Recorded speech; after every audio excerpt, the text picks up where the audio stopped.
जय श्री राम मित्रों, आज हम आप लोगों को बाबा नीम करोली जी की अद्भुत कथाएं सुनाने वाले हैं, जिसमें से एक अद्भुत कथा कंबल की कहानी है। दोस्त, मैं बताना चाहता हूँ, एक बार बाबा अचानक एक दंपत्ति के घर पहुँच गए और वो बुजुर्ग दंपत्ति थे। उनका बेटा फौज में था। तो बाबा रात को पहुँचे, भोजन किया और रात में सो गए।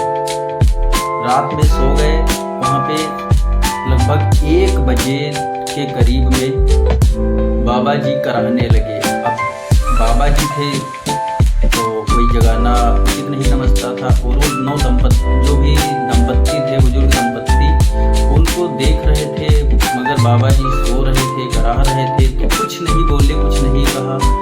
अब देखते रहे, उनको बड़ी पीड़ा हो रही थी, मगर किसी से कह भी नहीं सकते थे क्योंकि बाबा जी सो रहे थे।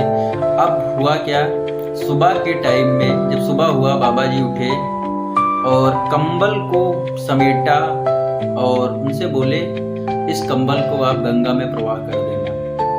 अब जो भी बुजुर्ग व्यक्ति थे, उन्होंने उसको लिया और बाबा जी के कहने के अनुसार लिया और गंगा जी में प्रवाहित कर दिया। अब वो पूछ भी नहीं सकते थे कि बाबा जी इसमें क्या है, क्योंकि बाबा जी ने अगर कहा है तो आदेश मानना ही था। तो वो गए और सुबह गंगा में प्रवाहित कर दिए।